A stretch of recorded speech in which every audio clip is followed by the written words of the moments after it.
Perfect. Okay, so back for another coaches series with the men's soccer head coach, Dave Ashfield. And we'll start this off with our first question on our list we have here from questions we pulled from previous sessions. And basically, we start off with what is a typical week like for the men's varsity soccer team? I think a typical week for us is we train 3 to 4 days a week, and then we play whatever games are on our schedule. I'm just waiting on our new schedule release in the next few days. So it's been harder to set the forthcoming season because we've had a time delay on when we'll be allowed to do training camp. It'll be a lot shorter this year. So I'll have to work through things a lot quicker. So I would say probably through training camp, we may be almost in every day, maybe a day off here and there, maybe some specialist training sessions for different areas of our team. I'll sit down with the coaching staff once we kind of get a view of what our year looks like, and then really quickly put together our training program. But I'd say 3 to 4 days a week of training, a game or two a week, and everything obviously is up and down based on how many games we have scheduled in the week. Yeah, in the last season we ran, it was an 8-game season, right? Yeah, eight games, 4 home, 4 away. Yeah. So this upcoming year may be a little modified, and hopefully we'll be returning back to that 8-game season in the future. So moving on to our next one that kind of stays in with what a typical week is like. What are practices like? So how will it work from training camp to once things get going, and what will practices kind of be like during in season? Well, I mean, typically training camp, the first few days are spent just getting to watch players as much as possible. So there's a lot more game-based scenarios to start. And then we can have guys off to the side. Generally, the returning players or the recruits, if our numbers are high, will be put off to the side to start working on their fitness for the upcoming season, and we'll play through the people that we don't know well. That gives us, as we start over a couple of days, to just start moving people into our main body, and then unfortunately, having to release players that just really aren't going to fit the mold. And then from there, we'll get into a lot of our typical training session for us is a good warm up, progressive warm up, and then we get into we play a lot. We spend a lot of time actually going through game-based scenarios. So we do play a lot. That's why we carry a roster big enough to kind of have 2 teams during training.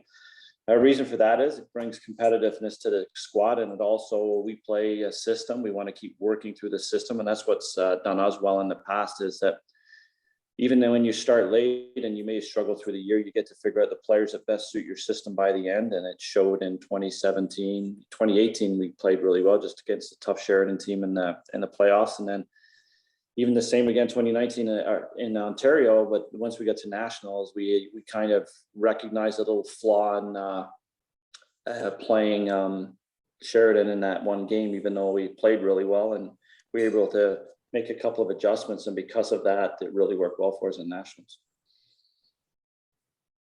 Perfect. Okay. This picture I have behind me is our lovely playing surface that we get to use for our men's and women's soccer teams. Can you just talk a little bit about the facilities that student athletes get to take advantage of, such as Vasso's Field, the Field House, anything inside the CRWC, just the facilities overall? I mean, in terms of school facilities, I don't think there's many schools, or if any, I know some other schools like St. Clair and that are upgrading their facilities at the same time, so I haven't been able to see them. But in terms of the facilities I've seen, I think we have second to none. I mean, we have on-field dressing room for the players that are very well done, been done well by Dwayne and Ken and all the staff. We have the really expensive benches that are really comfortable for the coaches when the games are on to sit and watch the field. But I mean, you look at the field, right? We spent over $2 million on a brand new field that has concussion padding under it. It's a little softer than most people would expect a turf field to be because of that. But it just makes the playability of it so much more like grass, because it does back the ball up, slow the ball up. So it just plays really, really well there. Then when you look at the adjoining field house we have to use during the winter, or even in nationals, we took advantage of it as our warm-up hub for all the teams, which they really appreciated. You get to go in and have a nice, good warm up on a really cold night. And by the time you came out to the field, you were warm and ready to play, as opposed to trying to get warm on a field, which was a big bonus for all the teams involved. And then you look at the Campus Wellness Recreation Center. I mean, the athletic therapy staff and the facilities there are second to none. And then you go up to the 10,000 square foot gym that they can use all the time. And then the real bonus for the athletes is our ETS programs, which hopefully once we start to get our registrations, then we'll start getting them engaged in ETS to help bring their fitness up before the season starts, because they'll be all eligible for it. Just that having ETS, league training systems on site, offer extra training for the players, sport specific training. For us, it's a lot of core lower body as opposed to some other sports.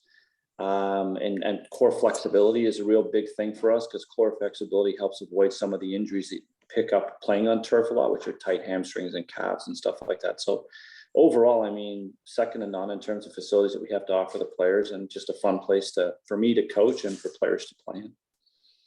And I think some of the things I noticed too, just from the national championships, like obviously having that team room on the pitch right beside your guys' bench is such a luxury, that your team's able to be out there and not necessarily have to travel across the street from a campus change room or go into the field house and then run back out. Like you're literally right next to your team bench.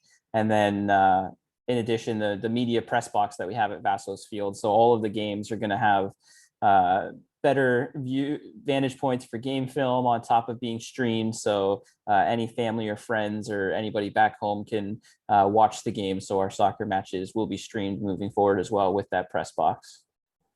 And I mean, that's fantastic for us as well, Jordan. You touched on a great point. I mean, during nationals, the viewpoint of and the quality of the video that we were getting helped us a lot too, because Jens and I, after each game, would sit down and watch the game, and we were able to kind of figure out the VIU, how their set pieces were working against, and they scored quite a few of their early goals on set pieces, and we just pretty much eliminated that in the final. They got a couple of greasy goals, but in terms of pure chances off of set pieces, we pretty much nullified that in the final, which was a great advantage having that filming for us as well. You mentioned the next question a little bit already, talking about some of the facilities, but I just wanted to talk to you about athletic therapy at Durham College, which is a bit unique in that each team has 2 student therapists embedded with them on top of the athletic therapists that run our clinic. So can you just talk about athletic therapy and how it's gone for your teams over the last several years? I mean, athletic therapy for us has been a key component. It's one thing that I've been truly impressed with, the quality every year since I started as a head coach in 2014, I think. 2014 has been second to none. I mean, we've always had fantastic student trainers, Perry Finn, Emma Pringle. We can never forget Emma. We got her 2 years in a row. We were lucky, and just so many other guys and girls as well. And last year's crew that we had helped us with the national championship, which is fantastic. And I apologize, I'm forgetting names, but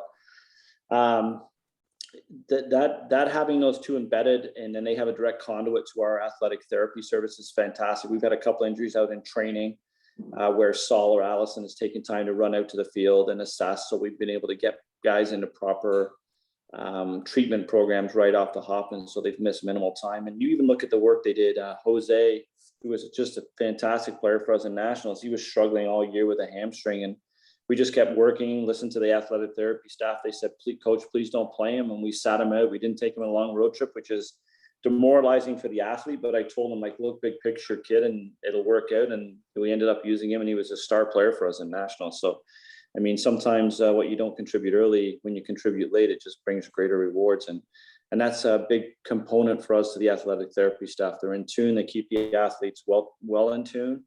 And the one thing I do as a coach is I listen to them. If they tell me somebody has to sit out, they sit out until we get them fit again, because really their health down the road is more important to me than their health for that 5 minutes on the soccer field. And that really extends beyond just in season as well. Like the athletic therapist and their team are working with any of these athletes that are going through any rehab, and they're connecting them with whoever they need to connect them with, depending on the injury or the prognosis. And they're working hard. Sometimes their room in the CRWC gets a little full at times, but they're putting in work. Yeah, but it's the best place, because that's when all the athletes start talking, and that's when coaches find good stuff out. So that's when they're all spilling the tea. Yeah, it's the biggest rumor mill in the entire complex. Not from the athletic therapist, from all the athletes going in there. Yeah. Next up is a question that comes up quite a bit, and it's dealing more with kind of the academic side. So can you just kind of talk about how student athletes can deal with academic conflicts? So if you guys are traveling and they have a class on a Friday that he's going to miss because they're jumping on the bus, or if there's big projects and they're not sure about their time management, how can the student athletes deal with their academic conflicts if they come up? Well, this is one of those things where we teach adult learning in coaching here. So I'm a very open coach, and what I expect from my players is communication. So in the past, I've had players that are behind a little bit in class, and we'll get into their so they can have a couple of nights off training to get caught back up.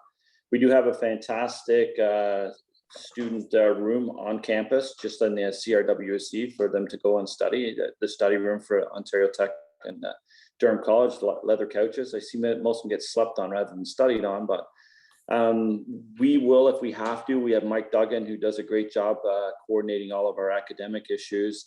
If I have to, I'll go to Mike and say, hey, Mike, can we put a plan in place? And that athlete will be expected to show up when Mike tells them. We'll look at their schedule, make good times. And then we also have the student service building there that have great tutors and stuff available to the athletes. So there's many ways that we can help the athletes. When it comes specifically to travel, we have right at the start of the season, every athlete's requested and expected to hand a letter to their professor to at least make them acknowledge the fact that they're a student athlete. And that again opens communication. It teaches them communication with their teachers. The more you communicate with your teachers in school, the more you'll get. The less you communicate, the less I can help them down the road. So as an example, one year I had an athlete who was had a test and went to the professor all year long, very good communicator. That professor gave me their exam and I had them sit it in a separate place, quiet, while we were away at provincials in 2017. Whereas the difference being somebody who doesn't go to class, when you go and ask the professor nicely if we can help them out, they just smile at you and say, well, if they came to class, it'd be great. I'd love to. But I mean, so I think a lot of this is born from the athlete as well. So my encouragement is always get to class, go to class, don't miss class, because class, when you're a student athlete, is the most important thing to attend, because when we need to have the benefit of working with the professors, they'll do it. If you ignore your class, then they're not going to help us. And I respect that. I mean, there's not much you can say to a teacher and say, hey, listen, can I get Jimmy's exam for Friday? I know he's an exam. We got to travel to Ottawa. Yeah, coach, sorry, but Jimmy doesn't come to class. Okay. I won't use the name of the guy that was a few years ago, but big boy from the West End. Yeah, definitely making that communication from the very beginning with the teachers is key in terms of just keeping them aware. Like if anything ever does come up, like you mentioned, Mike Duggan does a great job of working with the program coordinators and working with the teachers to try and find solutions.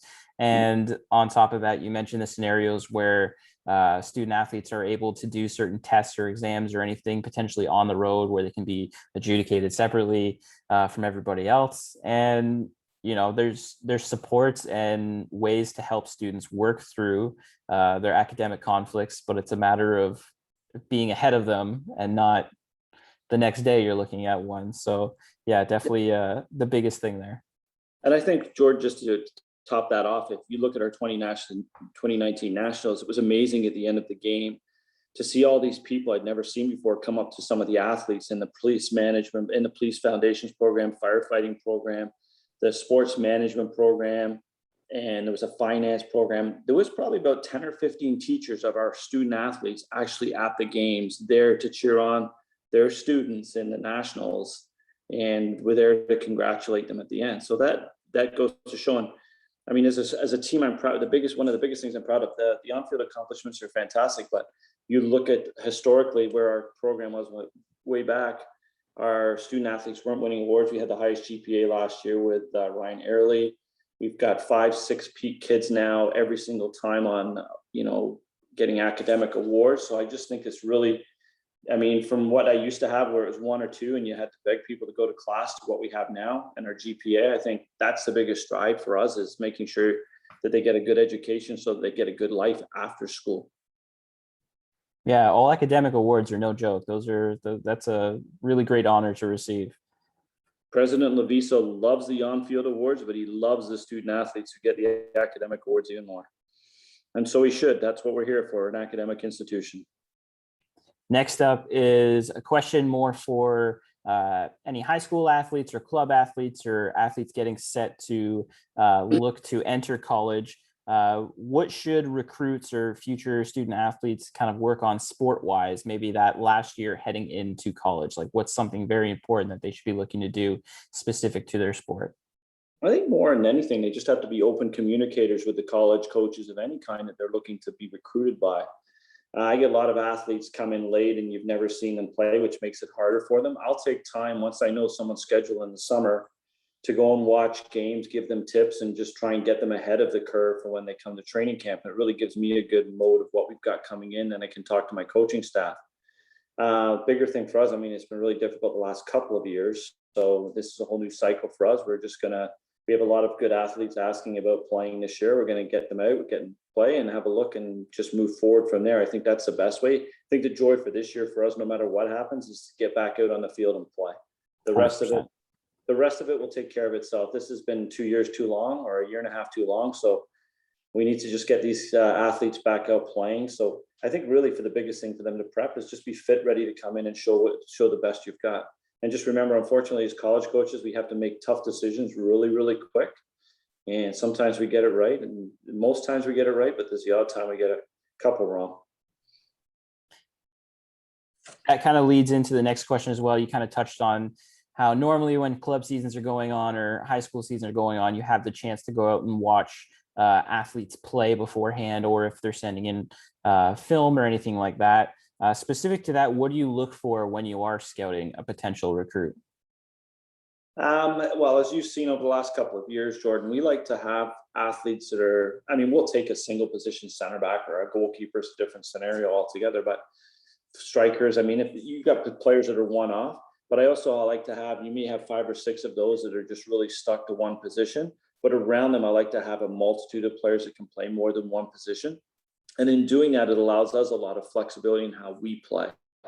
How we played in 2019 as a squad was different than how we played in 2018 as a squad. We played a totally different system, one built on 2019 specifically, and what the end fruit was for us on what we were playing towards. And that was for having watched other teams. So players that are adaptable, can play more than one position well, are players that stand a really strong chance of sticking to our roster, because we want the flexibility of moving a left winger to a right wing, a right winger to a right back.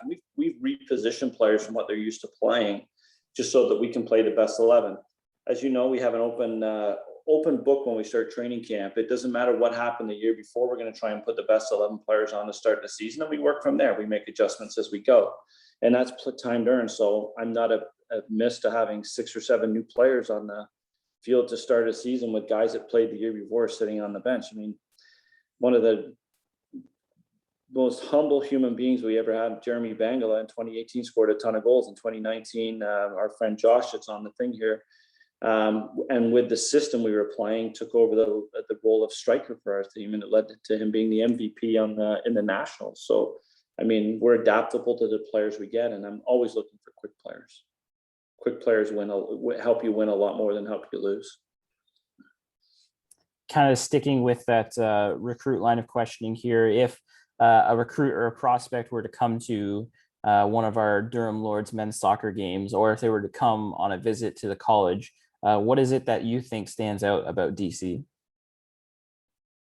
Just the environment, just being able to take them around the school and show them the different things. A lot of athletes, by the time you take them through just the CRWC wing with our trophy cases, our student study lounges, our ETS, our gym stuff, just the atmosphere, even the other sports going on. I saw you asked a question today. I jokingly answered soccer, but I think Mikey hit it on the head the best when he said all of the sports are fantastic. I get out to watch every sport I can whenever I can.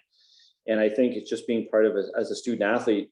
If you're lucky enough to be a student athlete, it just creates a fantastic environment for you, because there's so much to do. There's so many other places to meet people. There's so many places to grow as a person as you meet those people. So I think that the most important thing about the school is it's just the environment, just the people, the athletic staff, just it's a family. And when you get here, you realize it's a family. We're not an institution that, is result oriented. We're an institution that's team oriented and family oriented. And because of that, we're a winning institution. Yes, DC for DC is very real. Tony Clark loves it. I haven't had to make fun of Tony lately with that one. He's holding off for a little bit. He's starting again soon, I think, though. I think he's just been enjoying his summer away from you for a bit. Huh? Oh, I think he hasn't got away from me that much. He shouldn't post the pictures he does. All right. last question I have here.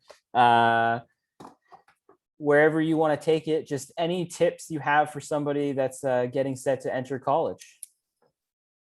Really decide on your course of study. What do you want to do? What do you want to get out of school? Whether you come in as an athlete or whether you don't, whether you want to come in and upgrade your marks to maybe look at some other options afterwards, if that's option one. If it's to take our sport management program or down in our fantastic trades school down on in Champlain. I mean, that's a forgotten monument for us down there, how well that school does and how many athletes we get out of it. I think right now I probably have 3 or 4 or 5 players. They're in elevator tech and different down there. So a good core of our players come from are just fantastic, I forget. The Whitby campus, the trade school.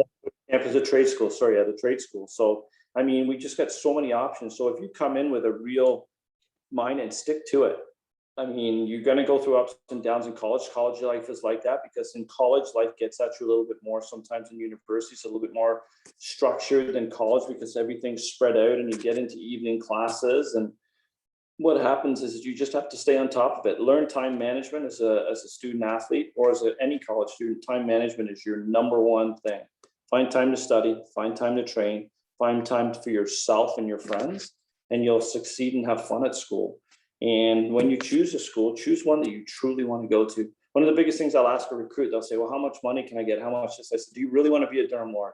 This is what I have to offer. You've seen everything I have to offer. And if they decide to chase the money, then they really never wanted to be a Durham Lord. And we've been successful because all the people that have come and played on Vassal's field, whether it was green grass or now this wonderful turf field that we have come because they wanted to be Durham Lords. But Ron Young speaks to that. I mean, he was contemplating coming to school. He'd been at Humber before, great athlete there, wanted to further his school thing, and he was considering Durham. We had a conversation. He saw the place and wanted to be there. He wanted to be an athlete. He's still taking his school even through the last year and a half, as Josh is and all these other guys. They've endeavored through school, even through these really tough times, which I'm proud of. Yeah, the fact that for all academics, even through this COVID year, that's impressive for any varsity program that the commitment is still there.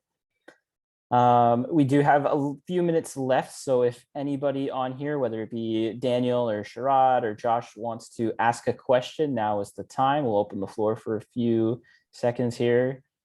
Is it Shabazz or Sherrod? Sherrod, yeah. Okay, Sherrod, you have it? Yep. Yeah, I'm a student from India. I just arrived 2 months back. Yep. I'd like to join the soccer team. I don't know where to start. Okay, biggest thing is that you've got to get through the registration process. So on the Durham Lords website, which is really cool, you found the coach series on there tonight and clicked on it. Yeah. When you go on there, you're going to see a varsity online registration form and the athletes. So it's going to be a whole list of documents for athletes. Okay. So the first thing you're going to do is go and fill out a varsity online registration form. Okay. And then from there, it's going to direct you into a medical series that we'll have to work through. And at the same time, reach out. Once you get that, I'll reach out to you and then we can start communicating and getting you prepared. We're looking, I think September 3rd is the earliest we're allowed to train. From what I've preliminarily be told, nothing's in concrete or in stone just yet. So we're looking at a September 3rd start for training camp. So it gives you the summer to get yourself ready to play. But yet you cannot train or try it without doing the varsity online registration and completing all the medical requirements. All right. Yeah. If you don't have a doctor because you're a student from India, Yeah. the campus athletic facility, the CRWC, does have a doctor. You can go in and tell them that you need to do. There's a template that you have to take into a doctor to be cleared to play. First year students only. So you'd have to get that taken care of, but the medical center can assist you with that. And if not, let me know and I can hook you up with Saul and he can help you get an appointment. Saul and Allison, who are our main athletic therapists. Okay? Yeah, that sounds great. Yeah. Thank you so much. You're welcome. Yeah. I look forward to your email. Anything else? Anything from Daniel?